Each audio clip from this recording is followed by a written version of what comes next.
My dear students. तो स्वागत है बच्चों आप सभी का on this YouTube channel of Vedantu. मेरा नाम है विशाल और आ गया और रखने आप सभी का ख्याल, लेकिन किसका? फिजिक्स का। तो बच्चों आज जैसा आप सभी को पता है हमने इस पर्टिकुलर चैनल पे एक नया सीरीज शुरू किया है जिसमें कि बच्चों हम लोग कंप्लीट करते हैं होल चैप्टर इन 1 आवर, जिसमें कि हम लोग उसके साथ सारे कॉन्सेप्ट को भी डिस्कस करते हैं। थोड़ा सा स्पीड फास्ट रहता है लेकिन यार 1 घंटे में इतने बड़े चैप्टर को कंप्लीट करना रहता है, तो आप सभी को लास्ट तक वीडियो को जरूर देखना है। थोड़ी सी स्पीड फास्ट रहेगी कोई बात नहीं, आप सभी ने पहले पढ़ चुका है तो ये रिवीजन के पर्सपेक्टिव से ये बनाया गया है वीडियो। तो बच्चों चलिए शुरू करते हैं। उसी सीरीज में हम लोग आज की क्लास में करने वाले एक नया चैप्टर जिसका नाम है बच्चों मूविंग चार्जेज एंड मैग्नेटिज्म। इस चैप्टर के बाद बच्चों जैसे कि आप सभी को पता है हम लोग इस सीरीज 2 सीरीज हमने लॉन्च किया है। एक सीरीज में हम लोग चैप्टर को कंप्लीट करते हैं बच्चों 1 घंटे में, और एक दूसरा सीरीज है बच्चों प्रॉब्लम सॉल्विंग सीरीज, जिसमें कि जो चैप्टर हमने पढ़ लिया उसके बाद उसी चैप्टर के बच्चों हम लोग क्वेश्चन को डिस्कस करते हैं। नियर अबाउट 20 क्वेश्चन को हम लोग बच्चों डिस्कस करते हैं ताकि आपका एक लेक्चर में पूरा थ्योरी कंप्लीट हो जाए और दूसरे लेक्चर में पूरा न्यूमेरिकल कंप्लीट हो जाए, और इस तरीके से आप लोग 95+ मार्क्स लेकर आ जाए फिजिक्स में। तो ये बच्चों ये 2 सीरीज को जरूर फॉलो करें। तो चलिए शुरू करते हैं। सो जो लोग मुझे नहीं जानते, so I have done my BTech from IIT Mandi. I have been awarded the institute silver medal and I have been teaching the students of both JEE and NEET field from last 2 years. तो ये था बच्चों मेरा brief introduction. चलो शुरू करते हैं with the Oersted experiment. ये चैप्टर शुरू होता है बच्चों ऑस्टेड एक्सपेरिमेंट से। तो ये है हमारे प्यारे साइंटिस्ट ऑस्टेड जी है। इनका क्या एक्सपेरिमेंट था बच्चों, देखो ध्यान से ना। देखो अभी तक आपने बच्चों जो भी चैप्टर पढ़े, जैसे कि पहला चैप्टर पढ़ा इलेक्ट्रोस्टैटिक, राइट। इलेक्ट्रोस्टैटिक में क्या होता था बच्चों, चार्ज हमारा स्टैटिक पे रहता था और उसके वजह से जो भी इलेक्ट्रिक फोर्स आता है, इलेक्ट्रिक फील्ड आता है, इलेक्ट्रिक पोटेंशियल आता है, या फिर व्हाटएवर द पोटेंशियल एनर्जी आता है ड्यू टू मल्टीपल चार्जेस, उसके बारे में हमने बात की। वहाँ पे चार्ज बच्चों रेस्ट पे था। नेक्स्ट चैप्टर में बच्चों हमने बात की जब चार्ज को हमने मूव करा दिया तो करंट पैदा हो गया। चार्ज को मूव करा दिया तो करंट पैदा हो गया। लेकिन ऑस्टेड ने एक चीज और देखा, चार्ज को जैसे ही मूव कराते हैं अर्थात जब जब करंट फ्लो होता है भाई, करंट तो के साथ साथ एक और नया चीज देखने को मिला जिसको उन्होंने बोला कि भैया मैग्नेटिक फील्ड भी आ जाता है। तो इसीलिए पूरे चैप्टर के नाम है बच्चों मूविंग चार्ज एंड मैग्नेटिज्म। इससे पहले हमने करंट की बारे में बात कर ली है। Now will talk about moving charge and magnetism. तो चलिए देखते हैं ऑस्टेड ने क्या देखा। तो ऑस्टेड ने क्या किया बच्चों, एक सिंपल सा सेटअप लगाया जिसमें कि आप सभी लोग देख सकते हैं एक बैटरी है, एक रेजिस्टर है, राइट, और उन्होंने एक मैग्नेटिक कंपास को लगा रखा है अपने पास। ठीक है भाई, मैग्नेटिक कंपास आप सभी को पता है नॉर्मल कंडीशन में मैग्नेटिक नॉर्थ और मैग्नेटिक साउथ को क्या करती है, अलाइन करती है, राइट। तो उन्होंने क्या देखा बच्चों कि एक मैग्नेटिक नीडल को उन्होंने क्या किया, करंट कैरिंग वायर के नजदीक रख दिया। ये जो अपना सभी लोग देख सकते हैं एक करंट कैरिंग वायर है और यहाँ पे है बच्चों हमारे पास स्विच। अभी स्विच हमारा बच्चों बंद है, अभी स्विच हमारा बंद है यानी कोई भी करंट का फ्लो नहीं हो रहा है। तो उन्होंने देखा कि जब स्विच ऑफ है the needle of the magnetic compass direct toward the magnetic north and magnetic south of the earth. तो जब स्विच बंद है मतलब जब करंट फ्लो नहीं हो रहा है, तो इस कंडीशन में उन्होंने देखा कि जो ये कंपास है बच्चों ये मैग्नेटिक नॉर्थ और मैग्नेटिक साउथ में अलाइंड है। कोई भी दिक्कत वाली बात नहीं है, जो नॉर्मल कंडीशन होती है सेम को फॉलो कर रहा है। लेकिन जब उन्होंने स्विच को बच्चों क्या कर दिया, ऑन कर दिया। देखिए इस समय अब क्या है बच्चों, स्विच हमारा ऑन है, 1 मतलब ऑन है। जब स्विच ऑन हो गया बच्चों तो deflection of magnetic needle were observed. तो मैग्नेटिक नीडल का डिफ्लेक्शन देखने को मिला, राइट।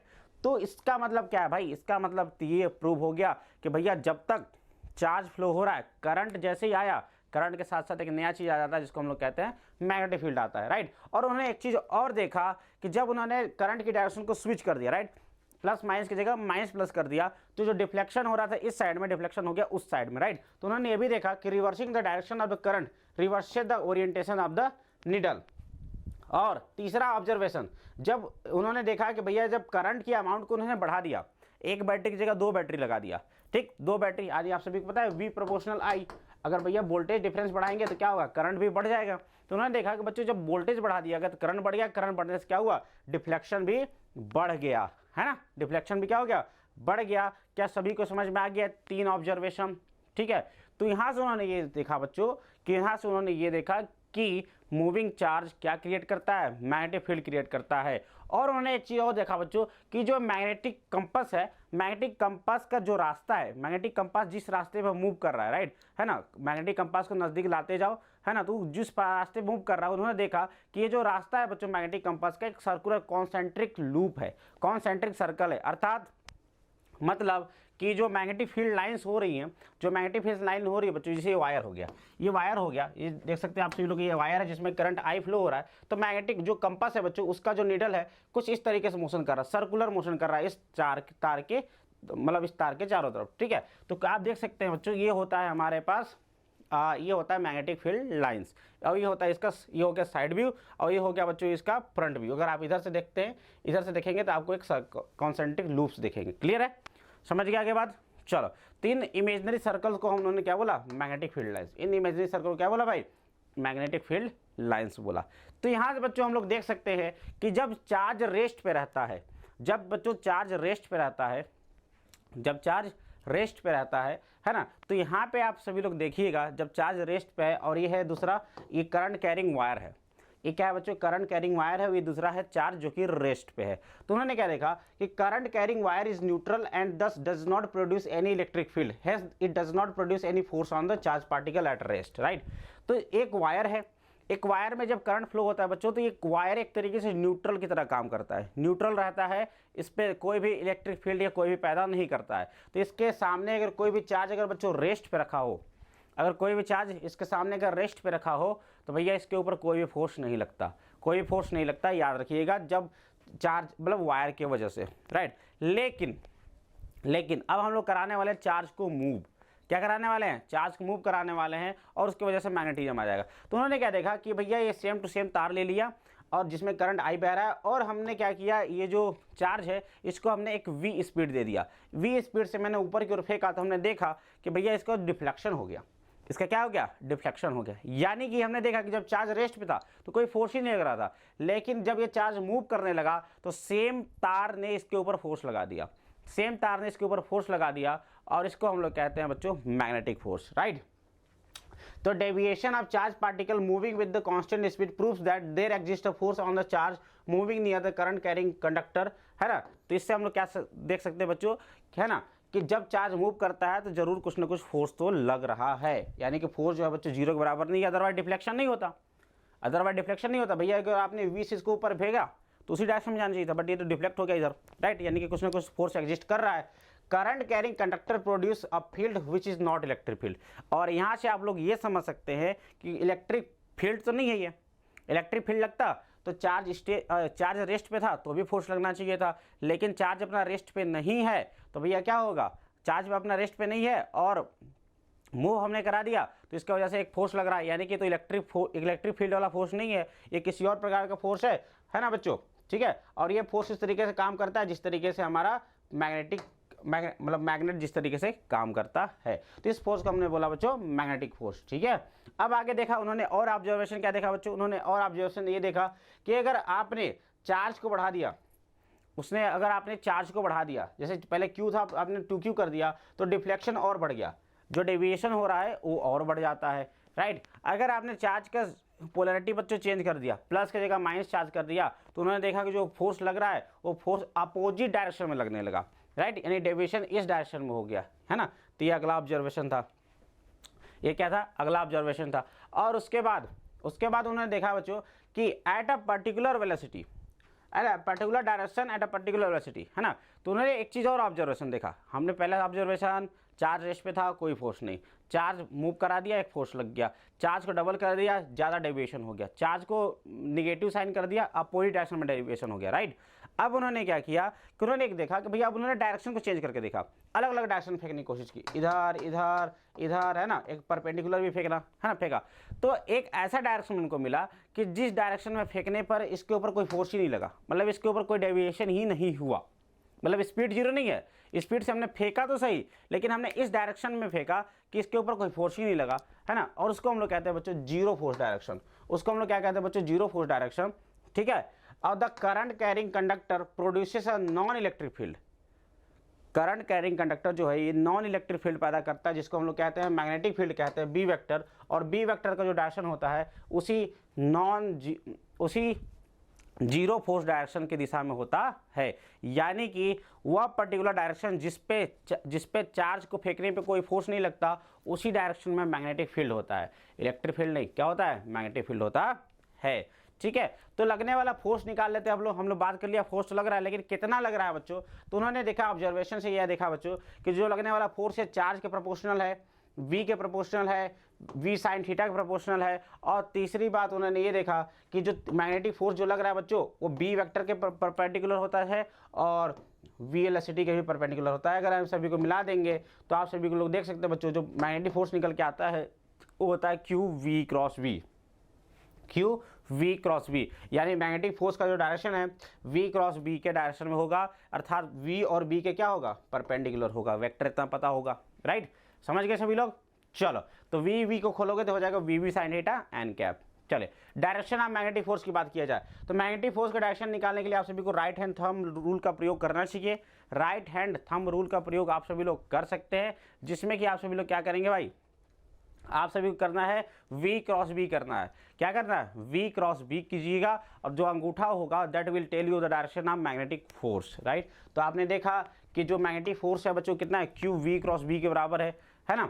तो direction of magnetic force FM can be obtain using the right hand thumb rule, जहाँ पे q अगर चार्ज आपका पॉजिटिव है, अगर चार्ज आपका बच्चों पॉजिटिव है ना, तो v क्रॉस b करना, जिधर अंगूठा पॉइंट आउट करेगा उधर हो जाएगा। अगर चार्ज निगेटिव है तो जिधर अंगूठा पॉइंट आउट करेगा उसके अपोजिट में कर लेना फोर्स को, ठीक है भाई, क्लियर है। चलिए आगे हम लोग बात करते हैं फ्लेमिंग्स लेफ्ट हैंड रूल का। फ्लेमिंग्स लेफ्ट हैंड रूल को भी आप लोग यूज कर सकते हैं फोर्स का डायरेक्शन पता करने के लिए। लेफ्ट हैंड के तीनों अंगुलियों किस तरीके से फैलाएगी, तीनों परपेंडिकुलर है, और अगर ये इंडेक्स फिंगर मैग्नेटिक फील्ड को बताएगा और ये अगर वेलोसिटी को बताएगा तो एफ वेक्टर किसको बताता है, एफ वेक्टर आपको लगने वाला फोर्स की डायरेक्शन को बताता है। तो थंब रूल का भी यूज कर सकते हैं या फिर फ्लेमिंग के लेफ्ट हैंड रूल का भी प्रयोग किया जा सकता है। अब हम लोग बात करते हैं बच्चों यूनिट ऑफ मैग्नेटिक फील्ड, है ना। तो मैग्नेटिक फील्ड हमने देखा बच्चों कि आप सभी लोग देख सकते हैं यहाँ पे जो एफ मैक्सिमम है ये कितना है बच्चों, ये मैक्सिमम तब लगेगा जब अपना थीटा इज इक्वल टू 90 हो जाए, क्योंकि q v v sine theta होगा, थीटा इज इक्वल टू 90 पे मैक्सिमम फोर्स होगा। इस कंडीशन में जो फोर्स आ जाएगा क्यू वी क्रॉस बी आ जाएगा, बी आ जाएगा एफ मैक्स अपॉन में क्यू आई वी, ठीक है। तो यहाँ से आप लोग देखिए जरा, SI unit of magnetic field होता है बच्चों टेस्ला। टेस्ला एक साइंटिस्ट है, उन्होंने अपने नाम पे मैग्नेटिक फील्ड का यूनिट रखा था जिसका नाम है टेस्ला, और एक टेस्ला इज इक्वल टू हो जाएगा न्यूटन पर कुलम्ब और स्पीड का हो जाएगा मीटर पर सेकेंड, राइट है। और दूसरा सीजीएस यूनिट होता है बच्चों गॉस, मैग्नेटिक फील्ड का दूसरा होता है gauss. Gauss is equal to होता है 10⁻⁻⁴ टेस्ला, 10⁻⁻⁴ टेस्ला। दूसरा यूनिट होता है बच्चों वेबर पर मीटर स्क्वायर। क्या होता है, वेबर पर मीटर स्क्वायर, याद रखिएगा। चलिए representation of magnetic field. Magnetic field को बच्चों हम लोग दो तरीके से दर्शाते हैं। अगर मैग्नेटिक फील्ड हमारा प्लेन के अंदर की ओर है, प्लेन के अंदर की ओर है तो हम लोग दिखाते हैं बच्चों क्रॉस साइन से। किससे दिखाते हैं, क्रॉस साइन से। देख सकते हैं आप सभी लोग मैग्नेटिक फील्ड अंदर की ओर, जेट मतलब अंदर की ओर पॉइंट आउट कर रहा है। अगर मैग्नेटिक फील्ड अपना बाहर की ओर पॉइंट आउट कर रहा है तो हम लोग सर्कल करके उसके अंदर एक डॉट दिखा देते हैं। तो ये होता है बच्चों डायरेक्शन, याद रखिएगा। चलो work done by magnetic field. Magnetic field के द्वारा किया गया कार्य की अगर हम लोग बात कर लेते हैं बच्चों, तो मैग्नेटिक फील्ड द्वारा आप सभी लोग जो वर्क डन निकालेंगे तो सर मैग्नेटिक फील्ड द्वारा वर्क डन हमेशा होता है शून्य, याद रखना। क्योंकि आप सभी को पता है, हमने देखा कि जो मैग्नेटिक फील्ड मैग्नेटिक फोर्स जो लगता है वो बच्चों लगता है v के परपेंडिकुलर, वेलोसिटी के परपेंडिकुलर लगता है। और पावर इज इक्वल टू आप सभी लोग जानते हैं force dot v, force dot v. जब बच्चों पावर ही जीरो है, यानी पावर अगर जीरो हो गया तो पावर क्या होता है, rate of work done, rate of work done, rate of work done. तो भैया पावर जीरो तो rate of work done zero, यानी वर्क डन भी क्या हो जाएगा, जीरो हो जाएगा। अगर वर्क डन जीरो हो जाएगा तो work done by all forces is equal to change in the kinetic energy, work energy theorem.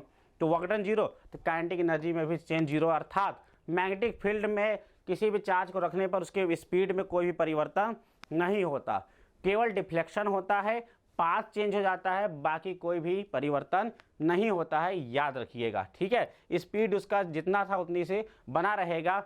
Magnetic field हटाने के बाद स्पीड में कोई चेंज नहीं आती है, राइट। तो यहाँ से देख सकते हैं बच्चों वर्क एनर्जी थ्योरम से आपने क्या समझ लिया, वही मैंने बताया कि जो स्पीड रहने वाला है वो कांस्टेंट रहने वाला है, कोई भी चेंज नहीं होने वाला।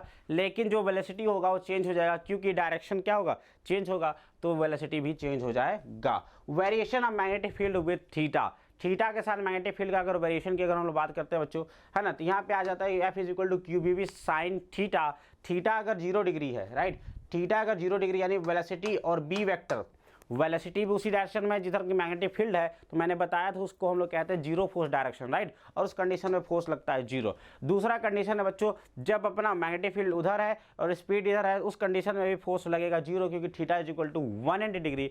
और तीसरा केस बच्चों, जब अपना वेलोसिटी परपेंडिकुलर है मैग्नेटिक फील्ड के, तो इस कंडीशन में जो फोर्स लगता है दैट इज मैक्सिमम फोर्स लगता है। और इस कंडीशन में अगर फोर्स लग गया है ना भाई, देखो पहला दूसरा केस में कोई फोर्स नहीं लग रहा था, लेकिन तीसरे केस में फोर्स लग रहा है जो कि 90 डिग्री पे फेंकने पे लग रहा है, राइट। तो इस कंडीशन में अगर फोर्स लगा तो भैया स्पीड में कोई चेंज नहीं होगा, लेकिन वेलोसिटी चेंज होगा, डायरेक्शन चेंज हो रहा है, राइट। तो इस कंडीशन में पाथ कैसा होगा, तो भैया अगर कंप्लीट मैग्नेटिक फील्ड चारों तरफ अगर अवेलेबल है, तो याद रखिएगा इस कंडीशन में अगर वेलोसिटी मैग्नेटिक फील्ड के क्या है, परपेंडिकुलर है, मैग्नेटिक फील्ड अंदर की ओर, वेलोसिटी इधर की ओर, परपेंडिकुलर है ना।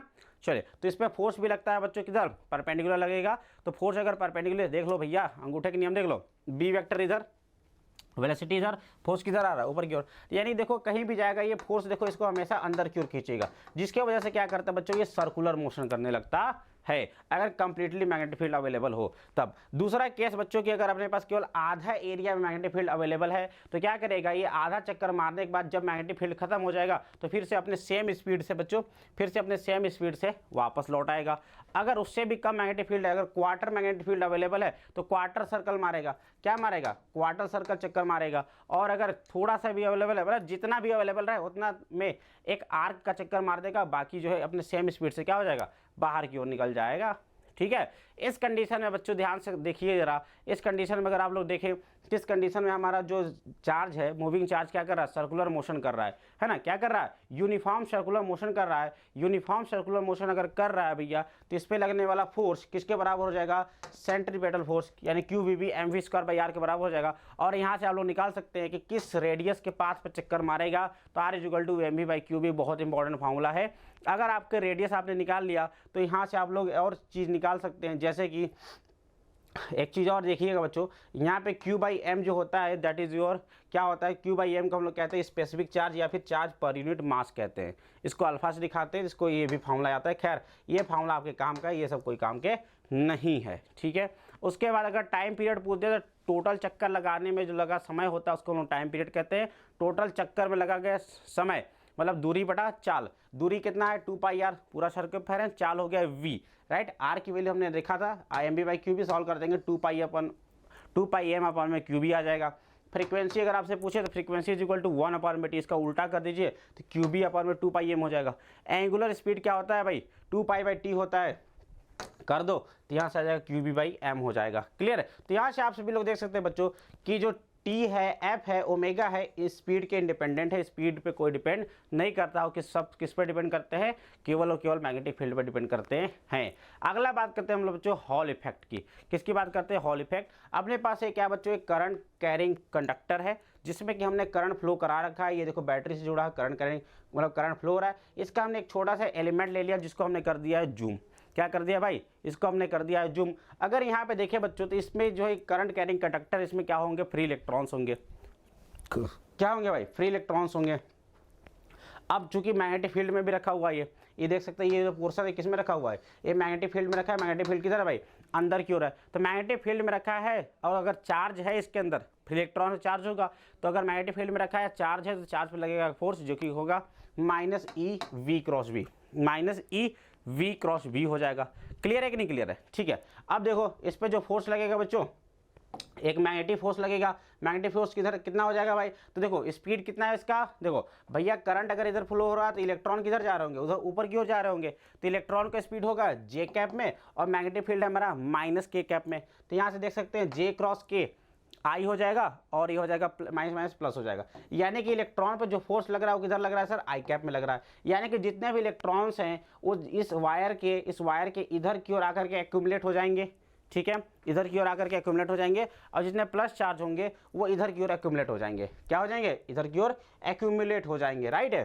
तो due to magnetic force the free electrons get accumulated on the one side of the conductor along its length, right. अब इसके बाद क्या होगा भैया, अगर आपका मैग्नेटिक मतलब इलेक्ट्रॉन्स इधर अगर आकर के क्या हो गया, एक्यूमुलेट हो गए, पॉजिटिव चार्ज अगर इधर एक्यूमुलेट हो गया, तो भैया प्लस और माइनस के बीच एक इलेक्ट्रिक फील्ड भी पैदा हो जाएगा। बोलो भाई क्या हो जाएगा, एक इलेक्ट्रिक फील्ड भी पैदा हो जाएगा।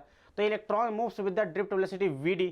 अ transverse electric field is produce in the conductor due to buildup of charge which opposite the magnetic force on the electrons. अब जिसकी वजह से क्या होता है भैया, अगर ये प्लस हो गया ये माइनस हो गया तो इसकी वजह से क्या हो जाएगा, इनके एंड्स के बीच में क्या उत्पन्न हो जाएगा, एक पोटेंशियल डिफरेंस उत्पन्न हो जाएगा और इसी पोटेंशियल डिफरेंस की उत्पत्ति को हम लोग कहते हैं बच्चों हॉल इफेक्ट, राइट। तो समझ में आ गया, मैग्नेटिक फील्ड में करंट कैंडिक कंडक्टर को रखने पर उसके एंड्स के बीच में क्या हो जाता है, क्या उत्पन्न हो जाता है, एक ट्रांसवर्स पोटेंशियल डिफरेंस उत्पन्न हो जाता है, इसी को हम लोग कहते हैं हॉल इफेक्ट। आगे बात करते हैं हम लोग बच्चों magnetic field due to moving charge. Moving charge की वजह से मैग्नेटिक फील्ड की अगर हम लोग बात करते हैं बच्चों, तो हमारे पास एक मूविंग चार्ज है जिसके पास स्पीड v है और ये एंगल थीटा पे आर डिस्टेंस पे पॉइंट p है। यहाँ पे जो मैग्नेटिक फील्ड होता है that magnetic field is equal to b vector is equal to QVB sine theta, QV sine theta by are square, QV sine theta by are square. B की वैल्यू होती है म्यू नॉट अपॉन में 4 पाई, तो ये होता है फॉर्मूला याद रखिएगा, mu naught upon 4 pi QV sine theta by are square, right. इसका वेक्टर फॉर्म होता है बच्चों कुछ इस प्रकार से QV cross r into r cube, V cross r into r cube. अगर चार्ज भैया पॉजिटिव है, चार्ज अगर पॉजिटिव है तो मैग्नेटिक फील्ड का डायरेक्शन V क्रॉस आर में होगा और चार्ज निगेटिव है तो मैग्नेटिक फील्ड का डायरेक्शन इसके निगेटिव में हो जाएगा। राइट हैंड थंब रूल का फिर से आप लोग यूज कर सकते हैं, V क्रॉस आर कीजिएगा, जिधर डायरेक्शन आएगा उधर ही हो जाएगा। क्लियर है, चलो भाई आगे हम लोग बात करते हैं बच्चों, किसका बात करते हैं, राइट हैंड थंब रूल की। अगर देखिए एग्जांपल से अगर यूज किया जाए इसको तो देखो भाई अपने पास है क्या, V ऊपर की ओर है बच्चों और पॉइंट इधर की ओर है तो V क्रॉस आर करो, V क्रॉस आर किया, अंगूठा किधर बाहर की ओर आ रहा है, राइट, तो क्या हो जाएगा आउटसाइड द प्लेन हो जाएगा। अगर यहाँ बात कीजिए तो V इधर है आर इधर, तो V क्रॉस आर करेंगे, अंगूठा अंदर की ओर पॉइंट आउट कर रहा है, मैग्नेटिक फील्ड किधर हो जाएगा अंदर की ओर, जो कि क्रॉस से आप सभी को दिख रहा है, राइट है। चलो आगे बात करते हैं हम लोग बच्चों बायो-सेवर्ट्स लॉ की। बायो-सेवर्ट्स लॉ क्या करता है बच्चों की, बायो-सेवर्ट्स लॉ जो होता है एक करंट कैरिंग कंडक्टर है, करंट कैरिंग वायर है, करंट एलिमेंट है, उसके वजह से भैया हमने चार्ज की वजह से पढ़ लिया, चार्ज की वजह से कितना मैग्नेटिक फील्ड आएगा, मूविंग चार्ज है तो। लेकिन अब हम लोग बात करते हैं कि करंट कैरिंग कंडक्टर है, उसके वजह से आर डिस्टेंस पर है ना, उसके वजह से आर डिस्टेंस पर पॉइंट P है जो कि इससे एंगल थीटा बना रहा है, तो उसके वजह से कितना मैग्नेटिक फील्ड पैदा होगा। तो बायो-सेवर्ट ने बोला कि भैया दिस मैग्नेटिक फील्ड की जो वैल्यू होगी वो होगा म्यू नॉट अपॉन में 4 पाई, म्यू नॉट अपॉन में 4 पाई, वहाँ QV था, यहाँ पे कर देना है क्या ideal sine theta by are square, जहाँ DL क्या है भाई, DL is the smaller length of that particular current element, और थीटा याद रखना, theta is the angle with the wire, angle with the wire. Vector form में इसको आप लोग लिख सकते हैं, आर से ऊपर नीचे मल्टीप्लाई कर दीजिए तो हो जाएगा DL क्रॉस आर वेक्टर, क्या हो जाएगा DL cross r vector divide by r q. और यहाँ से फिर से आप लोग डायरेक्शन निकाल लेंगे राइट हैंड थंब रूल से, DL क्रॉस आर वेक्टर के डायरेक्शन में हो जाएगा क्या, मैग्नेटिक फील्ड हो जाएगा भाई, ठीक है। चलो आगे चला जाए, आगे चलते हैं हम लोग, तो इसको देख सकते हैं बच्चों, यहाँ पे SI यूनिट वगैरह आप सभी को पता है, मैग्नेटिक फील्ड ही चाहे किसी की वजह से पैदा हो, सबके वजह से उसका यूनिट क्या होगा टेस्ला ही होगा। और DB जो होगा बच्चों मैग्नेटिक फील्ड इंटेंसिटी, और म्यू नॉट जो होता है इसको हम लोग कहते हैं परमिएबिलिटी ऑफ फ्री स्पेस। क्या होता है परमिएबिलिटी ऑफ फ्री स्पेस होता है, DL is the this length, theta R is the distance from this point, right है। चलो एप्लीकेशन ऑफ बायो-सेवर्ट लॉ की अगर हम लोग बात करते हैं भाई, तो एप्लीकेशन ऑफ बायो-सेवर्ट लॉ का हम लोग प्रयोग करके करंट कैरिंग कंडक्टर की वजह से मैग्नेटिक फील्ड निकाल सकते हैं। जैसे कि यहाँ पे देखना बच्चों, जैसे कि हम पे क्या आप सभी को पता है ऑस्टेट के एक्सपेरिमेंट से कि जब करंट फ्लो होता है एक वायर में तो मैग्नेटिक जो कंपास होता है कंसेंट्रिक सर्कल बनाते हैं, राइट। तो देख सकते हैं बच्चों मैग्नेटिक फील्ड इधर होगा, मतलब करंट अगर ऊपर की ओर फ्लो हो रहा है, करंट अगर ऊपर की ओर फ्लो हो रहा है, ठीक है, करंट अगर बच्चों ऊपर की ओर फ्लो हो रहा है तो भैया घुमा दो अंगूठा को, अंगूठा को ऊपर करो और उंगलियों को कर्ल करो, तो देख सकते हो जो डायरेक्शन आ रहा है ये क्या आ रहा है एंटी क्लॉकवाइज डायरेक्शन आ रहा है। लेकिन जब नीचे की ओर रहेगा तो डायरेक्शन इधर किधर आ जाएगा भाई, इधर है तो डायरेक्शन किधर, ये हो जाएगा क्लॉकवाइज हो जाएगा, राइट, किधर हो जाएगा भाई क्लॉकवाइज हो जाएगा। तो ये हमने क्या कर लिया बच्चों, किसका डायरेक्शन की बात कर लिया। अगर हम लोग बात करते हैं कि वैल्यू कितनी होगी, तो भैया magnetic field due to straight wire है ना, फाइनाइट करंट कैरिंग लेंथ है, एक करंट कैरिंग वायर है जिसका लेंथ फाइनाइट हमने ले रखा है, राइट। तो ये जिसकी लेंथ मान लीजिए L है ना। अब इसके वजह से पॉइंट P पे अपने को मैग्नेटिक फील्ड निकालना है, तो मैं फटाफट बता देता हूँ, उतना डेरिवेशन करने का टाइम नहीं है क्योंकि अपने को 1 घंटे में कंप्लीट चैप्टर भी डिस्कस करना है, राइट। अगर आपको देखना है तो you can see the complete video जो कि 3 घंटे का मैंने ले रखा है JMDG या फिर नीट में DG पे जाकर देख लीजिएगा, वहाँ पे आप सभी को कंप्लीट चैप्टर का डिस्कशन मिल जाएगा ग्रेट डिटेल में, राइट। तो देखो भाई अपने पास एक करंट मतलब फाइनाइट लेंथ का एक वायर है ना, इससे D डिस्टेंस पे अपने कोई पॉइंट P है। यहाँ पे याद रखिएगा जो अल्फा और बीटा जो एंगल होता है बच्चों पॉइंट P से होता है, राइट। तो इसके वजह से मैं डेरिवेशन कंप्लीट है आपको नहीं बताऊंगा, सीधे मैं आपको सभी को बता दे रहा हूँ कि what is the value of the magnetic field. तो भैया इसकी वजह से जो मैग्नेटिक फील्ड की वैल्यू आती है mu naught upon 4 pi mu naught upon 4 pi I by D, current पूरा है आई अपॉन बीच का distance D into bracket sine alpha plus sign beta हो जाएगा, राइट। जहाँ अल्फा और बीटा भैया याद रखिएगा, अल्फा बीटा ये ऊपर वाला एंगल होता है, अल्फा है हमेशा याद रखना, alpha is the angle above the line and beta is the downward the line, right है। चले अगर यहीं पे बात करें बच्चों, है ना, यहीं पे देखा जाए तो याद रखिएगा, अगर ये करंट कैरिंग वायर है, करंट कैरिंग वायर है तो इसके एक्सिस पे अगर कोई पॉइंट है, अभी आपने देखा इसके परपेंडिकुलर पे कोई पॉइंट था, अगर इसके एक्सिस पे आपने कोई पॉइंट लिया, चाहे लेफ्ट में ले लो चाहे राइट में ले लो, राइट, कोई फर्क नहीं पड़ता, मतलब करंट चाहे इधर की ओर फ्लो हो रही है चाहे करंट आपके इधर की ओर फ्लो हो रही है, आप इसके एक्सिस पे किसी भी पॉइंट ले लेते हो, कोई भी पॉइंट ले लेते हो इसके एक्सिस पे, तो मैग्नेटिक फील्ड याद रखना जीरो होता है। क्या होता है भाई, मैग्नेटिक फील्ड होता है जीरो, क्योंकि थीटा कितना हो जाएगा 180 डिग्री हो जाएगा, 0 डिग्री हो जाएगा थीटा इसमें, और थीटा इसमें कितना हो जाएगा 180 डिग्री हो जाएगा, तो साइन 0 या फिर साइन 180 का मान 0 होता है, ठीक है, यानी कि एक्सिस पे कोई भी मैग्नेटिक फील्ड नहीं होता।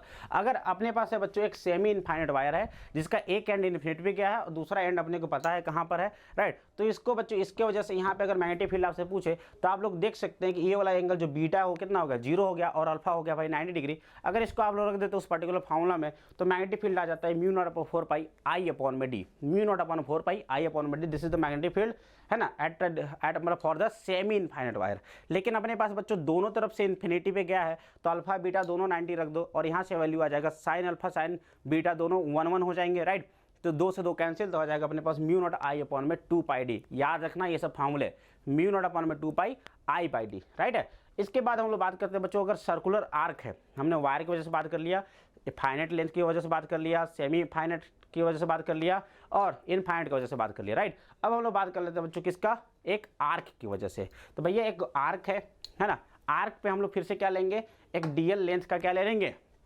एक करंट कैरिंग मतलब एक डीएल लेंथ का एक एलिमेंट ले लो, है ना, और इसके वजह से अपने को सेंटर पे क्या निकालना है, मैग्नेटिक फील्ड निकालना है, और भैया इसको हमने इसमें करंट फ्लो करा दिया है।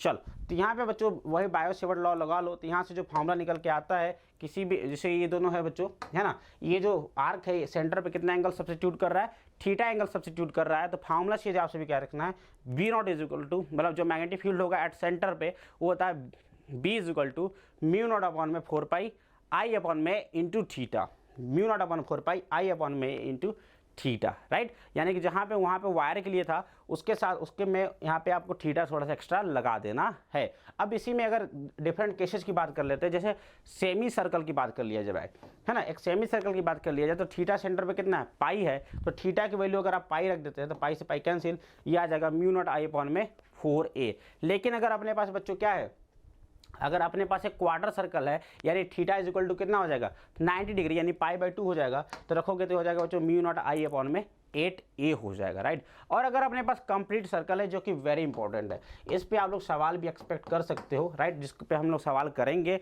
नेक्स्ट सेशन में, राइट। तो यहाँ पे आपको थीटा इज इक्वल टू रखना है क्या 2 पाई, क्योंकि सेंटर पे 2 पाई एंगल बनेगा, तो इस कंडीशन में म्यू नॉट आई अपॉन में 2a होता है। वेरी इंपॉर्टेंट फॉर्मूला याद रखिएगा। क्लियर है याद है भाई, क्लियर है याद है, किसी को कोई डाउट नहीं है। चलो भाई आगे चलते हम लोग बात करते हैं बच्चों magnetic field on the axis of coil. अब एक कॉइल है उसके एक्सिस पे, सेंटर पे तो हमने बात कर लिया, सेंटर पे कितना म्यू नॉट आई अपॉन में 2 है, राइट, इसके सेंटर पे। लेकिन अब इसके एक्सिस पे भाई बाहर की ओर, इसके सेंटर से बाहर की ओर कोई पॉइंट एक्स डिस्टेंस पे, वहाँ पे अपने को मैग्नेटिक फील्ड बताना है, वहाँ पे कैसे काम होगा, राइट। तो देखो यार बच्चों अपने पास क्या रखा है, हमने रिंग ले रखा है। मैं बता देता हूँ यहाँ पे हमने क्या कर सकते हैं। देखो बायो सेवर्ट लॉ का एप्लीकेशन हम लोग पढ़ रहे हैं, बायो सेवर्ट लॉ का अगर एप्लीकेशन पढ़ रहे हैं तो अपने को क्या लेना पड़ेगा, हमेशा एक करंट कैरिंग एलिमेंट लेना पड़ेगा। हमने करंट कैरिंग एलिमेंट ले लिया डीएल लेंथ का। अब इसके बोल रखा है कि भैया इसके सेंटर से डी डिस्टेंस पे, कभी कभी डी बोलता है और कभी कभी एक्स बोल देगा, आपको कोई दिक्कत वाली बात नहीं है। तो उसके सेंटर से एक्स डिस्टेंस पे या फिर सेंटर से डी डिस्टेंस पे कोई पॉइंट पी है, इस पर्टिकुलर पॉइंट पे अपने को नेट मैग्नेटिक फील्ड बता दो, इसके वजह से कितना आएगा। तो क्या करेंगे, बायो सेवर्ट ने बोला कि भैया डीएल ले लो, डीएल ले लिया। डीएल मतलब ड्राइवरी लाइसेंस नहीं, डीएल मतलब छोटा सा लेंथ, राइट। अगर आपने ले लिया तो इसके वजह से देखो जरा, इसके वजह से क्या होगा, यहाँ पे मैग्नेटिक फील्ड किधर होगा सर, इसके वजह से यहाँ पे जो मैग्नेटिक फील्ड होगा सर वो किधर होगा, तो सर मैग्नेटिक फील्ड यहाँ पे होगा। देखो ऐसे करो तो मैग्नेटिक फील्ड थोड़ा तिरछा निकलेगा, राइट, किधर निकलेगा, तिरछा निकलेगा, ठीक है। तो कितना हो जाएगा भाई, यहाँ पे मैग्नेटिक फील्ड dB, उसी प्रकार से नीचे की वजह से लोगे तो नीचे की वजह से लोगे तो ये भी आ जाएगा dB आ जाएगा। समझ में आया बात। ठीक है। चलिए अब डीबी वेक्टर अगर ये एंगल अल्फा है, ध्यान रखना, अगर ये एंगल अल्फा है भैया, है ना, तो ये अगर एंगल अल्फा है तो ये भी एंगल हो जाएगा अल्फा। तो अगर ये डीबी है तो ये डीबी कॉस अल्फा, ये भी डीबी कॉस अल्फा, इधर हो जाएगा डीबी साइन अल्फा, और इसका भी एक कंपोनेंट इधर हो जाएगा डीबी साइन अल्फा। समझ में आ गया, है ना। तो डीबी कॉस अल्फा कैंसिल हो जाएंगे, मतलब कि कोई भी कंपोनेंट आपका वर्टिकल डायरेक्शन में नहीं आएगा। जो भी मैग्नेटिक फील्ड आएगा that will be in the horizontal direction. अब वो करंट पे डिपेंड करेगा। अगर करंट आपका देखो क्लॉकवाइज बह रहा है, इसमें करंट देखो क्लॉकवाइज बह रहा है तो मतलब फील्ड इधर की ओर आएगा। अगर करंट बच्चों आपका एंटी क्लॉकवाइज बहता तो फील्ड आपका बाहर की ओर होता। ठीक है, याद रखिएगा। चलिए अब इसमें देखो बच्चों हम लोग देख सकते हैं कि ये वाला एलिमेंट खत्म, तो ये वाले एलिमेंट आ रहे हैं, इसको हम लोग क्या कर सकते हैं, इंटीग्रेट कर सकते हैं, राइट। तो डीबी इज इक्वल टू बताना जरा, यहाँ से डीबी साइन अल्फा आ रहा है ना, डीबी साइन अल्फा, तो डीबी निकालो पहले। तो डीबी हो जाएगा sir mu naught upon 4 pi I D L. Theta कितना, थीटा है सर 90 डिग्री, क्योंकि इस ये जो है अपना हमने जो एलिमेंट ही लिया है, जो एलिमेंट लिया है भैया, वो एलिमेंट क्या कर रहा है, एलिमेंट और ये आर के बीच का एंगल कितना है, 90 डिग्री ही है, राइट। चलो तो साइन 90 अपॉन में आर स्क्वायर, तो हो जाएगा आई डी एल अपॉन में 4 पाई आर स्क्वायर। यहाँ तो कोई दिक्कत नहीं है। तो यहाँ पे जो पी पे जो नेट मैग्नेटिक फील्ड है वो क्या करेंगे हम लोग, जो डीबी साइन अल्फा है उसको आप क्या कर दो, इंटीग्रेट कर दो। अगर आप 2 डीबी साइन अल्फा लेते हो तो 0 से आपको आधे सर्कमफेरेंस तक इंटीग्रेट करना पड़ेगा।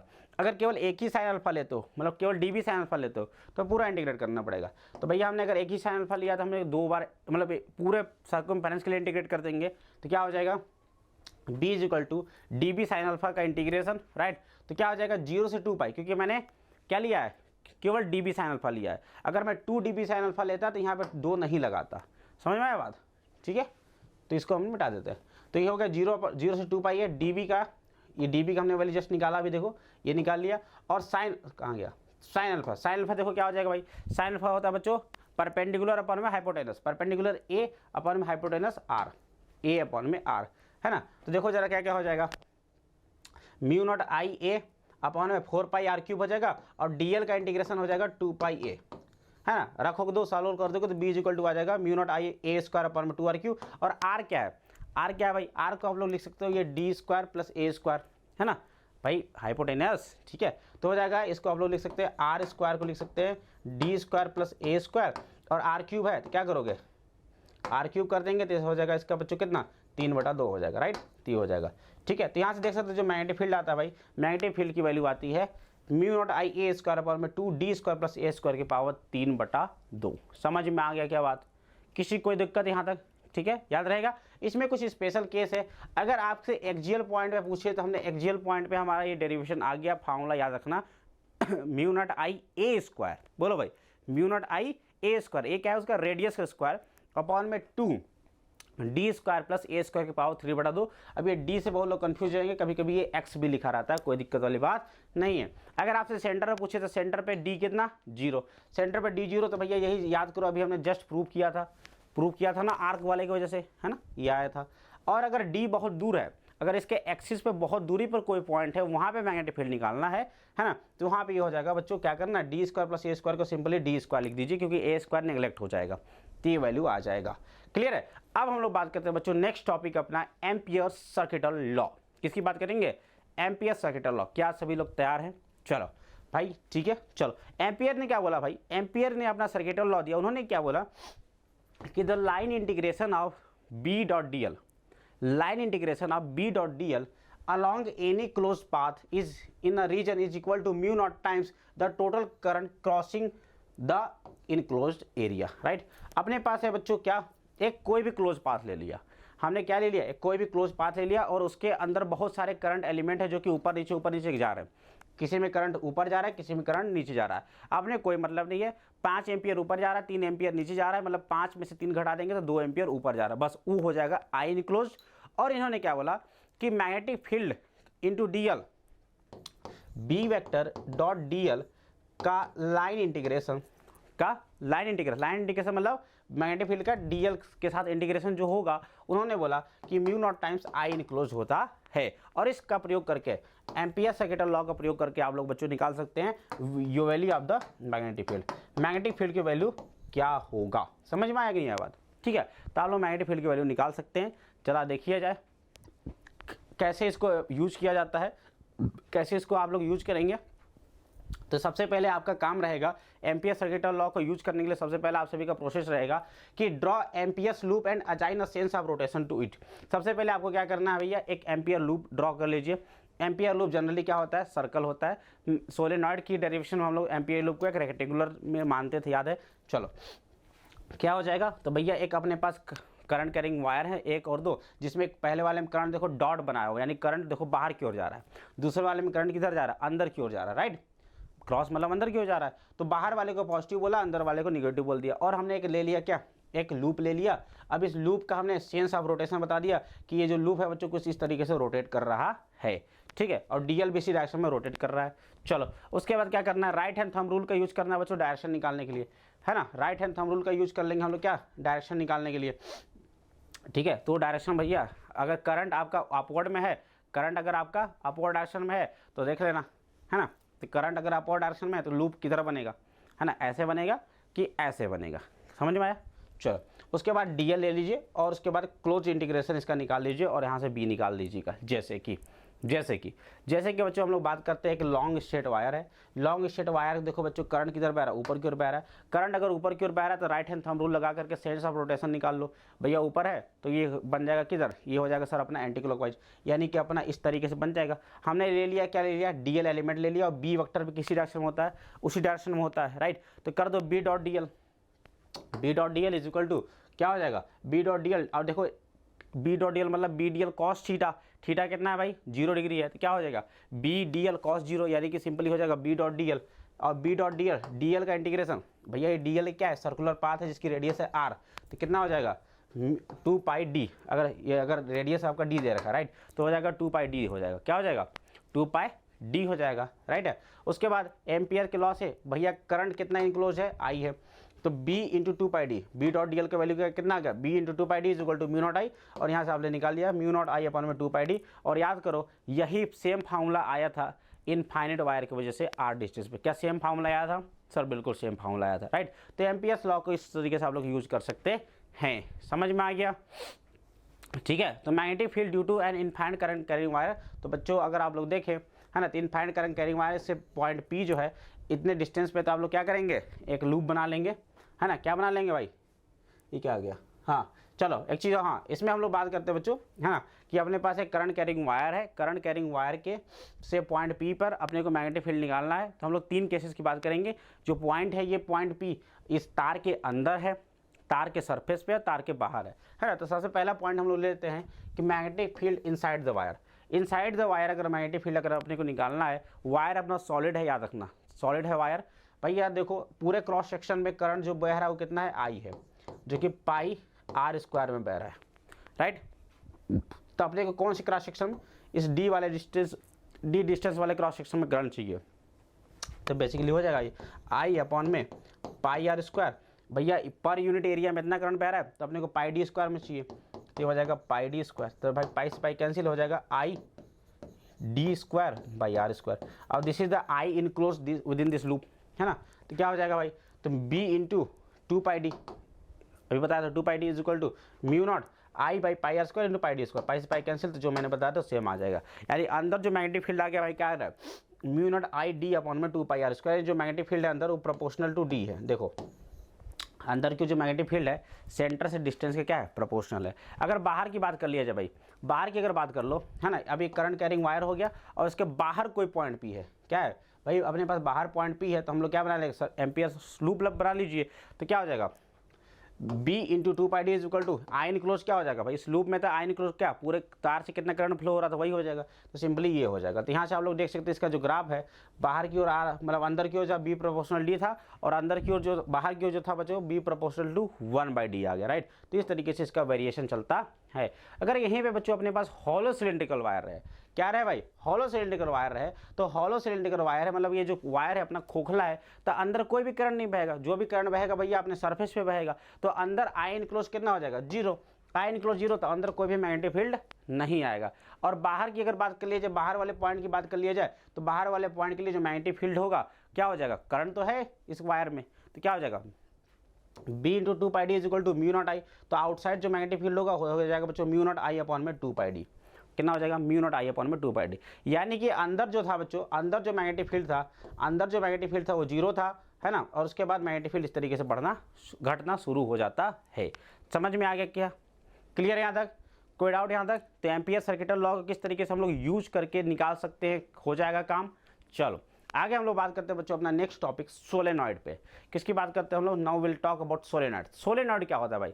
तो solenoid is a composition of infinite number of rings provided the distance between each ring is very small। तो इसमें क्या होता है बच्चों? इनफाइनाइट नंबर ऑफ रिंग्स होते हैं। इनफाइनाइट मतलब बहुत ज़्यादा रिंग्स होते हैं और इनके बीच की डिस्टेंस बहुत ही कम होती है, जो कि आप सभी को इस तरीके से दिखता है। क्या दिख रहा है? बहुत सारे रिंग्स, ठीक है। इस तरह के कंपोजिशन को हम लोग सोलेनॉइड कहते हैं। इसका प्रयोग किया जाता है बच्चों यूनिफॉर्म मैग्नेटिक फील्ड पैदा करने के लिए। सोलेनॉइड के अंदर मैग्नेटिक फील्ड होता है यूनिफॉर्म, और इसका प्रयोग किया जाता है यूनिफॉर्म मैग्नेटिक फील्ड पैदा करने के लिए। और इसका डायरेक्शन आप सभी लोग फिर से निकाल सकते हैं। डायरेक्शन निकाला जा सकता है हम लोग राइट हैंड थंब रूल से, राइट। तो मैग्नेटिक फील्ड का डायरेक्शन हमेशा राइट हैंड थंब रूल से हम लोग इसको निकालते हैं। क्लियर है? चलिए, तो P is the point on the axis of the solenoid. P जो है ना, इस जो सोलेनॉइड है, सोलेनॉइड की ये देखो सफेद कलर से जो दिख रहा है बच्चों वो एक्सिस है। कैपिटल R जो है बच्चों इस सोलेनॉइड का रेडियस है, और इसमें हमने करंट फ्लो करा दिया है माइनस से प्लस, यानी ऐसे जो है बच्चों इसमें करंट फ्लो हो रहा है। इसमें क्या हो रहा है? करंट ऐसे से फ्लो हो रहा है। तो मैग्नेटिक फील्ड किधर होगा? एक्सिस के डायरेक्शन में होगा, यानी मैग्नेटिक फील्ड अपना आ जाएगा भाई इस डायरेक्शन में। अरे मजा आया कि नहीं आया? मैग्नेटिक फील्ड किधर हो जाएगा? इस डायरेक्शन में हो जाएगा। यानी कि याद रखना सोलेनॉइड के अंदर जो मैग्नेटिक फील्ड होता है वो यूनिफॉर्म होता है, कांस्टेंट होता है एंड टुवर्ड द एक्सिस होता है। किधर होता है? टुवर्ड्स द एक्सिस होता है। अब उसकी वैल्यू निकाल लेते हैं कि हम लोग उसकी वैल्यू कितनी होती है, राइट। कितना वैल्यू होता है उसका? तो देखो यार, हम लोग क्या करते हैं यहाँ पे कि हम लोग एक देखो इसमें देखो जरा ध्यान से, कितने बहुत सारे इनफाइनाइट रिंग्स हैं, बहुत सारे कॉइल्स हैं। तो हमने एक कॉइल की बात कर ली, है ना, हमने एक कॉइल की बात कर ली, एक कॉइल को हमने ले लिया, है ना, जिसमें करंट जो आप सभी लोग देख सकते हैं, करंट जो है फ्लो हो रहा है आई नॉट, करंट फ्लो हो रहा है आई नॉट। और अपने को निकालना है कि सेंटर पे जो मैग्नेटिक फील्ड है, एक्सिस पे जो मैग्नेटिक फील्ड है उसकी वैल्यू कितनी है, राइट। उस पर वैल्यू कितनी है वो निकालना है। तो भैया हमने क्या कर लिया, एक कोई भी कॉइल ले लिया, एक कोई भी कॉइल ले लिया। इस कॉइल से एक्स डिस्टेंस पे कोई पॉइंट P है उसके एक्सिस पे, है ना, और ऊपर से एंगल बना रहा है थीटा, और इसकी लेंथ जो है बच्चों dx है। लेंथ कितनी है? dx है। तो जरा आप बताइए, एक्सिस कॉइल के एक्सिस पे मैग्नेटिक फील्ड कितना होता है? हमने जस्ट डिराइव किया था, ये होता है sir B is equal to mu naught I naught r square. Mu naught I naught जो कि उस पर्टिकुलर कॉइल में कितना करंट बह रहा है आई नॉट, और इसका रेडियस कितना है r, तो आर स्क्वायर हो जाएगा divide by 2 r square plus x square power 3 बढ़ा दो। किसी कोई दिक्कत यहाँ तक? ठीक है, कोई दिक्कत? चलो अब यहाँ पे जो स्मॉल है ना बच्चों, number of turns per unit length है। Small N is the number of turns per unit length है ना। तो एन क्या हो जाएगा भाई? dn बाई dl हो जाएगा। तो आई नॉट क्या हो जाएगा सर? आई नॉट हो जाएगा dn by dl into dx into y. बोलो भाई, समझ में आया? नहीं समझे? देखो भैया, इसमें देखो करंट अपने को निकालना है कि कितना करंट होगा, राइट। ये करंट की वैल्यू अपने को आई नॉट की वैल्यू निकालनी है, किस पर्टिकुलर से कितना करंट आई नॉट बह रहा है एक लूप से, राइट। तो देखो आई नॉट जो हो जाएगा, देखो ध्यान समझना, जो एन है बच्चों, एन क्या है? Number of turns per unit length, है ना, number of turns per unit length. तो हमने लेंथ कितना लिया? dx लिया। तो dx में कितना नंबर ऑफ टर्न्स निकल जाएगा dn by dl into dx कर दिया। और पूरे में करंट कितना बह रहा है? I। तो इसमें कितना करंट बहेगा? I naught. तो हो जाएगा तो dn by dl into dx into I. तो बेसिकली ये हो जाएगा बच्चों n dx इंटू आई। कितना हो जाएगा? n dx इंटू आई। ध्यान रखना, जो I है करंट पूरे में जो बह रहा है, और आई नॉट हमने बात किया है केवल एक लूप में जो कितना करंट बह रहा है। समझ में आया? है ना। चलो तो dB इज इक्वल टू रख दिया बच्चों, हो जाएगा mu naught N I, I naught की जगह क्या रखेंगे? N I d x into r square plus x square power 3 बटा 2। अब ये dx हो गया, ये r square plus x square power 3 बटा 2 हो गया। इसका इंटीग्रेशन करना पड़ेगा, है ना। तो इसका इंटीग्रेशन करने से अच्छा ये है, बहुत खतरनाक सा हो जाएगा। तो आप लोग क्या करेंगे, इसमें r और x में रिलेशनशिप निकाल सकते हैं। तो देखो जरा यहाँ पे sine theta is equal to क्या हो जाएगा? Sine theta is equal to हो जाएगा सर, आप लोग देख सकते हैं, sine theta is equal to क्या बोलोगे? तो सर अगर या फिर tan theta is equal to बोल दो, tan theta is equal to आप लोग सब बोल सकते हैं भाई। Tan theta is equal to क्या हो जाएगा सर? ये हो जाएगा r divide by x, r divide by x, r divide by x हो जाएगा, है ना। r डिवाइड बाई क्या हो जाएगा? x हो जाएगा। और अगर थीटा स्मॉलर है बच्चों, तो इसको हम लोग साइन थीटा के भी बराबर कर सकते हैं। तो जो x r होगा, है ना, जो r होगा वो क्या हो जाएगा? x साइन थीटा के बराबर हो जाएगा। किसके बराबर हो जाएगा? x साइन थीटा के बराबर हो जाएगा। और इसको रख दीजिए और सॉल्व कर दीजिए, तो आपका ये आ जाएगा dB इज इक्वल टू आ जाएगा mu naught N I by 2 sine theta D theta, right. या फिर x is equal to R cot theta, x equal to R cot theta भी रख दीजिए, कोई दिक्कत वाली बात नहीं है ना। देखो जरा, है ना, मैंने बोला कि tan theta is equal to क्या बोला आपने? Sir tan theta is equal to बोला ये रेडियस है r बाई एक्स है ना, तो x की वैल्यू कितनी हो जाएगी, x की वैल्यू हो जाएगी r बाई टेन थीटा या फिर r cot थीटा, क्या हो जाएगा r cot थीटा, इसको रख दीजिए, x इक्वल टू रख दो यहाँ पे, x इक्वल टू रख दो r cot थीटा और dx, तो dx भी निकालो तो dx इज इक्वल टू हो जाएगा r का r cot का cosec square theta d theta minus का, ठीक है। तो हमने dx की वैल्यू रख देंगे इतना और x की वैल्यू रख देंगे इतना, सॉल्व कर देंगे तो आ गया इतना, ठीक है। कितना आ गया mu naught N I by to sign theta D theta. अब साइन थीटा डी थीटा को इंटीग्रेट कर देंगे तो हो जाएगा भाई कितना, साइन का इंटीग्रेशन होता है कितना minus cos, minus minus cancel cos theta, और ये हो जाएगा कॉस थीटा 1 से माइनस थीटा 2 तक। देखो भाई ये थीटा 1 ये है माइनस थीटा 2 है ना भाई, एंटी क्लॉकवाइज ही नहीं है, इधर है और ये इधर है राइट, तो क्लॉकवाइज प्लस और एंटी क्लॉकवाइज माइनस, तो थीटा 1 से माइनस थीटा 2 इंटीग्रेट कर देंगे तो ये फार्मूला निकल के आ जाता है। तो mu naught N I by two cos theta 1 plus cos theta 2, this is the formula at the point in the मतलब on the axis of the solenoid, ठीक है, ये होता है। अब इसमें अगर आपको बात किया जाए, किसमें अगर आपको बात कर लीजिए कि जो हमारा सोलेनॉइड है बच्चों वो आइडियल है, क्या है हमारा जो सोलेनॉइड है वो आइडियल है, अर्थात सोलेनॉइड अगर आइडियल है इसका मतलब ये होता है कि भैया सोलेनॉइड देखो बहुत लंबा है, यानी कि लेंथ जो है सोलेनॉइड का रेडियस के कंपेरिजन में बहुत बड़ा है ना, और N by N is small N is equal to capital N by N is very large number, so wire is very closely bound. तो इस कंडीशन में क्या हो जाएगा बच्चों, ये बहुत अगर लंबा है तो थीटा 1 थीटा 2 कितना हो जाएगा, 0 हो जाएगा, थीटा 1 थीटा 2 अगर 0 तो कॉस 0 2 हो जाएगा, 2 से 2 कैंसिल, तो म्यू नॉट एन आई हो जाएगा। तो this is the value of the magnetic field at the axis of the solenoid, जो कि इतना होता है। अगर अपने पास बच्चों क्या है आइडियल सोलेनॉइड है और उसके एक एंड पॉइंट पे आपको मैग्नेटिक फील्ड पूछ रखा है, उसके एक एंड पॉइंट पे मैग्नेटिक फील्ड पूछ रखा है, तो थीटा 1 जो थीटा 1 हो जाएगा बच्चों कितना हो जाएगा 90 डिग्री हो जाएगा, और थीटा 2 कितना हो जाएगा 0 डिग्री हो जाएगा, तो mu naught N I by 2 होता है, ठीक है। चलो तो इस तरीके से आप लोग देख सकते हैं, इसका वेरिएशन कुछ इस तरीके से होता है कि अगर हम लोग बात करते हैं बच्चों सेंटर पे, तो सेंटर पे जो मैग्नेटिक फील्ड है म्यू नॉट एन आई है, एंड्स पे मैग्नेटिक फील्ड होता है mu naught N I by 2, और इधर भी होगा इस एंड्स पे भी होगा, मतलब उस वाले एंड की बात कर लीजिए चाहे इस वाले एंड की बात कीजिए, दोनों पे क्या होगा mu naught N I by 2 mu naught N I by 2, और इनके बीच का इस तरीके से इसको आप लोग मिला देंगे, ठीक है। चलो अब हम लोग बात करते हैं बच्चों magnetic field due to toroid. Toroid क्या होता है बच्चों, जो सोलेनॉइड है ना उसको घुमा करके आपने क्या कर दिया, उसको घुमा करके आपने एक सर्कल बना दिया है ना, जो सोलेनॉइड था उसको घुमा करके अगर आपने सर्कल बना दिया तो उसके वजह से कितना मैग्नेटिक फील्ड आएगा, राइट। तो यूजिंग एम्पियर सर्किटल लॉ कर लीजिए, तो B dot D L is equal to mu naught into I enclosed, right. तो ध्यान से देखना बी इज इक्वल टू क्या हो जाएगा, बी इज इक्वल टू हो जाएगा भाई क्या हो जाएगा कितना, तो सर बी इंटू रेडियस बोलो, मतलब डीएल का integration 2 pi R is equal to हो जाएगा mu naught into I enclose है अपना आई ही है, डिवाइड कर दो तो म्यू नॉट एन आई अपन में 2 पाई आर, और कैपिटल एन क्या है बच्चों टोटल नंबर ऑफ टर्न्स, अब इसकी लेंथ कितनी हो गई 2 पाई आर, तो कैपिटल एन अपन में 2 पाई आर क्या हो जाएगा number of turns per unit length, basically ये स्मॉल एन ही हो जाएगा। तो बेसिकली आप लोग यहाँ से देख सकते हैं कि सेम फार्मूला निकल के आता है, बस यहाँ पे एन जो होता है वो एन अपॉन में 2 पाई आर होता है, यानी टोरॉइड की वजह से भी मैग्नेटिक फील्ड जो होगा भाई, टोरॉइड की वजह से जो मैग्नेटिक फील्ड होगा that magnetic field will also be as equal to the same as solenoid, ठीक है भाई। चलिए magnetic force on current carrying wire, next topic है अपना magnetic force on current carrying wire. Current carrying wire पे magnetic force कितना लगता है, तो याद रखिएगा बच्चों करंट कैरिंग वायर को अगर आप किसी मैग्नेटिक फील्ड में रख देते हो है ना, एक करंट कैरिंग वायर है मैग्नेटिक फील्ड जो कि अंदर की ओर है, अगर इसको रख दिया तो इस पर लगता है आप सभी को फोर्स है ना, इस पर लगता है फोर्स, इस फोर्स की वैल्यू होती है बच्चों force is equal to I L cross B है ना, एल क्रॉस बी कर लीजिएगा तो आपका फार्मूला मतलब डायरेक्शन निकल जाएगा। एल देखो लेंथ है ऊपर की ओर, मैग्नेटिक फील्ड है अंदर की ओर, तो एल क्रॉस बी करो तो फोर्स किधर अंगूठा किधर पॉइंट आउट कर रहा है, इधर की ओर पॉइंट आउट कर रहा है, यानी फोर्स लग जाएगा इस पे इधर की ओर। तो ये होता है बच्चों force is equal to I L B, या फिर इसको एल बी साइन थीटा हो जाएगा, या फिर B I L sine theta हो जाता है, तो F is equal to BIL sine theta भी हम लोग कहते हैं, B I L sine theta भी कहा जाता है, ठीक है। चलो अब अपने पास बच्चों है 2 वायर्स हैं, 2 वायर्स के बीच लगने वाले फोर्स की अगर हम लोग बात करते हैं है ना, 2 वायर्स रखे हुए हैं, दोनों वायर्स में 2 कंडीशन है अपने पास, एक तो कंडीशन है दोनों में जो करंट बह रही है वो सेम डायरेक्शन में बह रहा है, और दूसरा कंडीशन है दोनों में करंट जो है बच्चों अपोजिट डायरेक्शन में बह रहा है ना। तो दोनों में जब बच्चों करंट सेम डायरेक्शन में बह रहा है तो आप सभी को पता है अगर ये वायर है जिसकी वजह से कुछ ना कुछ मैग्नेटिक फील्ड इसके आर डिस्टेंस पे कुछ ना कुछ पैदा होगा, आर डिस्टेंस पे मैग्नेटिक फील्ड पैदा होगा तो भैया ये वाला जो वायर हो जाएगा एक मैग्नेटिक फील्ड में हो जाएगा, और अगर ये वायर मैग्नेटिक फील्ड में हो जाएगा तो इसके ऊपर लगेगा फोर्स। सिमिलरली ये भी कुछ ना कुछ फील्ड पैदा कर रहा होगा तो इसके वजह से ये भी एक वायर हो जाएगा फील्ड में, और इसके वजह से भी इसके ऊपर लगेगा कुछ ना कुछ फोर्स। ठीक है, तो ये फोर्स की वैल्यू कितनी होगी, तो भैया एक सेमी पूरा इनफाइनाइट वायर है, इस इनफाइनाइट वायर की वजह से जो मैग्नेटिक फील्ड होता है दैट इज अपना म्यू नॉट आई अपॉन में 2 पाई आर होता है क्या, बोलो भाई।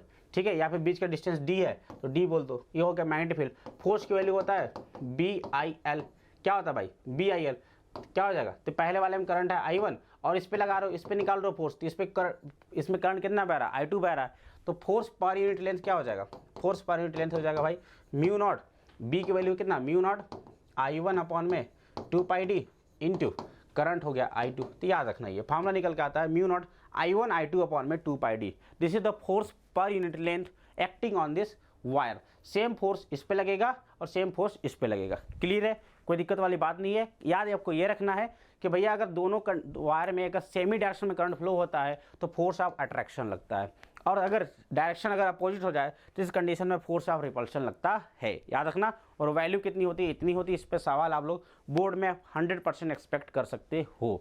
चलो अगला टॉपिक है बच्चों अपना मैग्नेटिक डाइपोल। जिस तरीके से अपने पास इलेक्ट्रिक डाइपोल होता है सिमिलरली अपने पास होता है बच्चों मैग्नेटिक डाइपोल, है ना। मैग्नेटिक डाइपोल मोमेंट को हम लोग दर्शाते हैं बच्चों, magnetic dipole moment is the of the current carrying loop is mu is equal to I into A vector, right, I into A vector. Current इधर बह रहा है तो भैया देख लेना करंट इधर बह रहा है तो जो हथेली आपका जिधर पॉइंट आउट करेगा वो हो जाएगा उसका ए वेक्टर, और ए वेक्टर के डायरेक्शन में क्या होता है म्यू वेक्टर होता है। तो mu is equal to I into A vector, और इसका डायरेक्शन किधर होगा एरिया वेक्टर का डायरेक्शन होता है। यूनिट होता है इसका बच्चों एम्पियर इंटू मीटर स्क्वायर, क्या होता है एम्पियर इंटू मीटर स्क्वायर। आगे हम लोग बात करते हैं potential energy of the magnetic dipole. Magnetic dipole के पोटेंशियल एनर्जी की बात कर लेते हैं। तो मैग्नेटिक डाइपोल की पोटेंशियल एनर्जी की बात कर लिया जाए तो देखो अपने पास एक डाइपोल मोमेंट है म्यू, डाइपोल मोमेंट है म्यू, ये जो है शुरुआत में थीटा पे है, इसको आपने डी थीटा से घुमा दिया, डी थीटा से क्या घुमा दिया।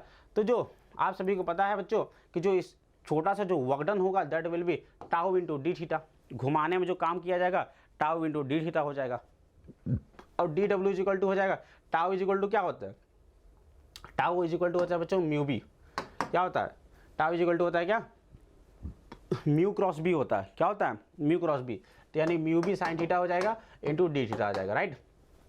चलिए तो ये वर्क डन हो गया बच्चों mu B sine theta D theta. और आप सभी को पता है जो पोटेंशियल एनर्जी होता है बच्चों माइनस ऑफ वर्क डन के बराबर होता है अगर कंजर्वेटिव फोर्स है तो जो डी यू हो जाएगा वो क्या हो जाएगा, इसको माइनस माइनस हो जाएगा mu B sine theta D theta, इसको इंटीग्रेट कर दीजिए u1 से लेके u2 तक, और ये जो थीटा है वो थीटा 1 से थीटा 2 तक, पहले थीटा 1 पे था उसके बाद हमने घुमा के थीटा 2 पे कर दिया, इंटीग्रेट कर देंगे तो यहाँ से आ जाता है आपका u2 माइनस u1 जो आ जाता है भाई वो कितना आ जाता है u2 माइनस u1 आ जाता है अपना mu B cos theta 1 minus cos theta 2, mu B cos theta 1 minus mu B cos theta 2। अगर आपका थीटा 1 शुरुआत में 90 डिग्री पे था और थीटा तो पोटेंशियल एनर्जी कितना हो जाएगा यहाँ पे शून्य हो जाएगा, और थीटा 2 अगर थीटा पे ले गए तो u2 इज इक्वल टू हो जाएगा u, तो यहाँ से आप लोग निकाल सकते हैं जो u होगा वो minus mu B cos theta हो जाएगा, राइट। तो u इज इक्वल टू हो जाएगा minus mu B cos theta या फिर mu dot B vector, mu vector dot B vector भी कह सकते हैं, और जो वर्क डन हो जाएगा प्लस में हो जाएगा म्यू डॉट बी वेक्टर, याद रहेगा। तो भैया potential energy minus mu dot B vector और वर्क डन प्लस का म्यू डॉट बी वेक्टर हो जाएगा। Magnetic moment due to revolution of the charge particle.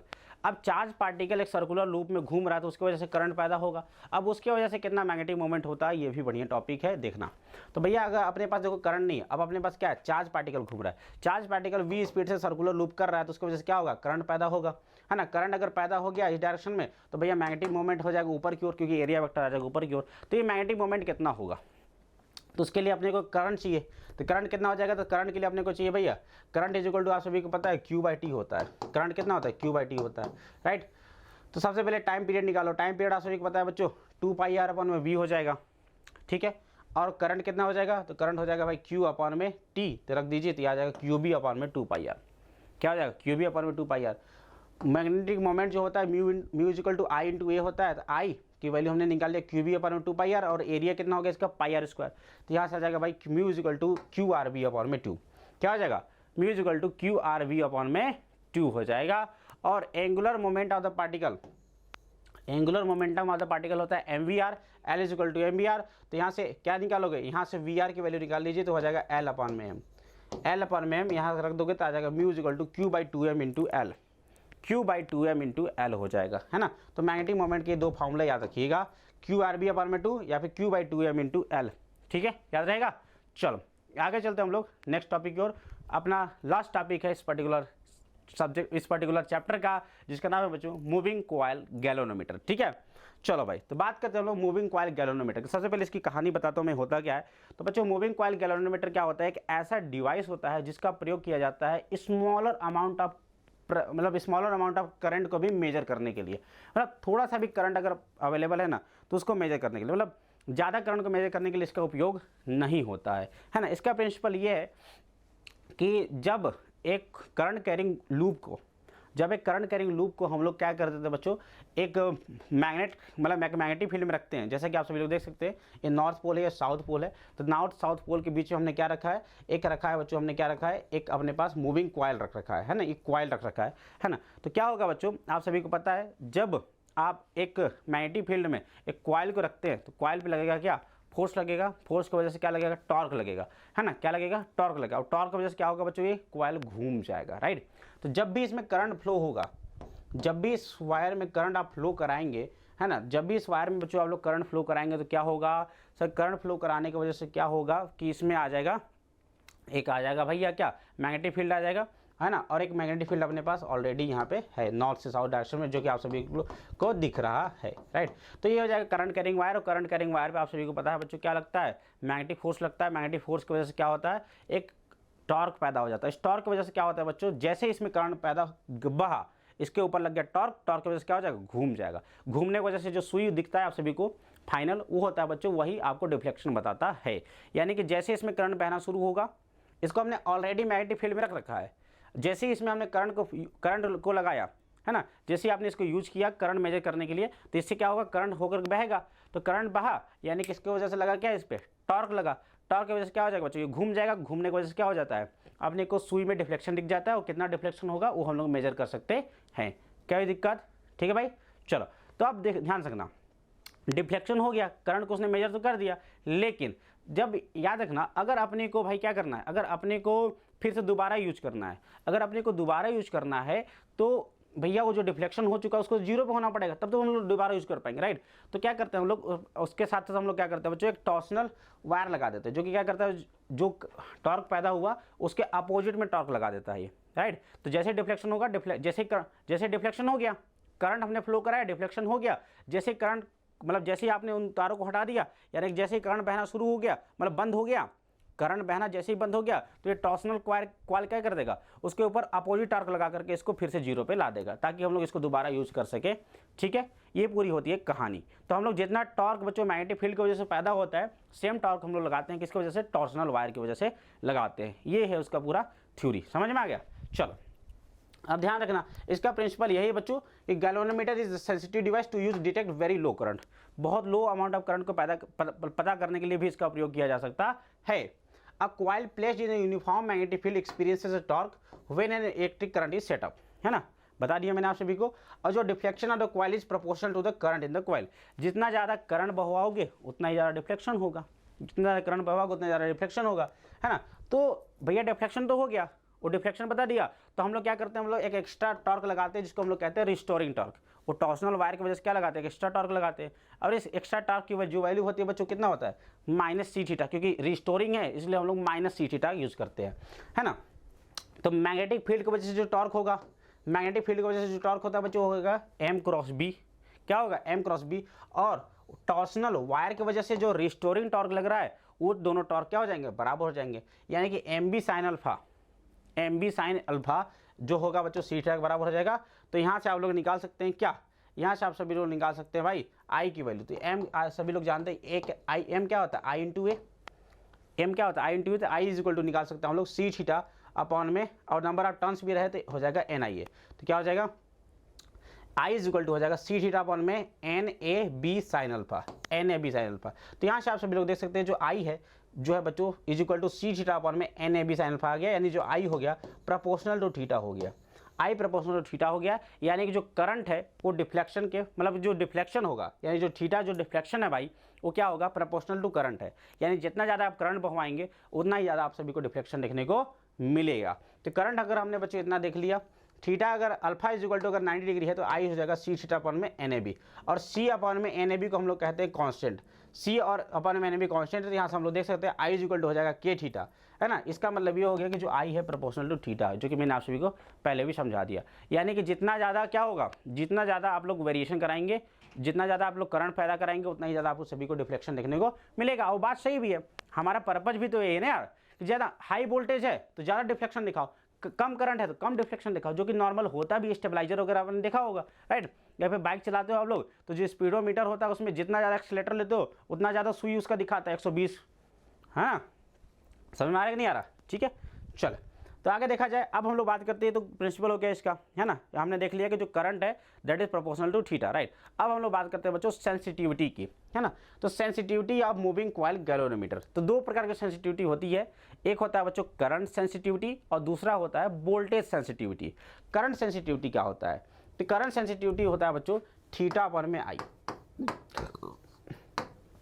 Theta upon में आई, यानी कि आपने इतना करंट बढ़ाया या आपने इतना करंट दिया उसके करस्पॉन्डिंग आपको कितना थीटा मिला, ठीक। तभी दूसरी फार्मूला से आप लोग निकाल सकते हैं, जो थीटा अपॉन में आई हो जाएगा बच्चों क्या हो जाएगा एन ए बी अपॉन में सी हो जाएगा, क्या हो जाएगा एन ए बी अपॉन में सी हो जाएगा। यानी कि जो करंट सेंसिटिविटी है ना, क्या होता है of the galvanometer is the defined as the deflection per unit current, per unit current देने पर आप सभी को कितना डिफ्लेक्शन देखने को मिला, this is your current sensitivity. Current sensitivity को आप लोग किस तरीके से बढ़ा सकते हैं, तो आप सभी लोग देख सकते हैं करंट सेंसिटिविटी को आप लोग दिखाते हैं बच्चों एसआई से, किससे दिखाते हैं एसआई से दिखाते हैं। इसको आप लोग बढ़ा सकते हैं नंबर ऑफ टर्न्स बढ़ा करके, या फिर फील्ड स्ट्रेंथ को बढ़ा करके, या फिर एरिया बढ़ा करके। एन ए बी में से तीनों में से किसी को बढ़ा दीजिए, आपका करंट सेंसिटिविटी की जो हो जाएगा वो बढ़ जाएगा, ठीक है। उसके बाद अगला होता है बच्चों अपने पास वोल्टेज सेंसिटिविटी। क्या होता है वोल्टेज सेंसिटिविटी, ये क्या होता है सर, तो voltage sensitivity of the galvanometer is defined as the deflection per unit voltage. तो सेम बात है, वहाँ पे करंट बढ़ाने पे कितना डिफ्लेक्शन हुआ, यहाँ पे वोल्टेज बढ़ाने पे कितना डिफ्लेक्शन हो जाएगा, समझ में आएगा नहीं आया, ठीक है। तो थीटा वन में बी जो होगा बच्चों, यहाँ देखो यहाँ पे थीटा वन में आई था, तो भैया अगर अपने को वी करना है यहाँ पे आर से मल्टीप्लाई करना पड़ेगा, तो इधर भी आर से मल्टीप्लाई करना पड़ेगा रेजिस्टेंस से, ठीक है। तो क्या हो जाएगा theta one V is equal to N A B upon में सी आर, ठीक है भाई। तो इस तरीके से आप लोग एन ए बी को बढ़ा करके वोल्टेज सेंसिटिविटी को भी बढ़ा सकते हैं। तो वोल्टेज सेंसिटिविटी और करंट सेंसिटिविटी का समझ में आ गया, क्लियर है क्या यहाँ तक, ठीक है भाई। चलो तो ये था बच्चों हमारा इस चैप्टर का कंप्लीट डिस्कशन। तो बच्चों हमने सारे टॉपिक को बढ़िया से डिस्कस कर लिया है, तो उम्मीद करता हूँ आपको मज़ा आया होगा। आज के सेशन में हमने मूविंग कॉइल गैल्वेनोमीटर के बारे में भी डिटेल में पढ़ लिया है, उसके प्रिंसिपल बढ़िया समझा दिया मैंने। सेंसिटिविटी और जो है करंट सेंसिटिविटी या वोल्टेज सेंसिटिविटी पे अगर कोई सवाल आता है तो आप लोग आराम से कर सकते हैं। तो भैया क्या करना है यार, चैनल को सब्सक्राइब कर दो, वीडियो को लाइक कर दो, वीडियो को शेयर कर दो, दिस इज़ माय रिक्वेस्ट, है ना। आप सभी का काम है, आप सभी की रिस्पॉन्सिबिलिटी है चैनल को आगे लेकर के जाना, ठीक है। तो भैया कर दो यार, सब्सक्राइब कर दो, ठीक है। तो थैंक यू वेरी मच जिन्होंने बच्चों वीडियो को देखा है लास्ट तक, जिन्होंने देखा होगा ज़रूर आई गारंटी बहुत फ़ायदा होगा, है ना, क्योंकि सब कुछ हमने डिस्कस कर दिया है। और नेक्स्ट सेशन का जरूर इंतजार करें, स्टे ट्यून्ड, क्योंकि उसमें हम लोग करने वाले हैं इसका प्रॉब्लम सॉल्विंग, ठीक है भाई। तो चलो बच्चों मिलते हैं हम लोग नेक्स्ट सेशन में, तब तक के लिए बाय बाय, टेक केयर, पढ़ते रहें।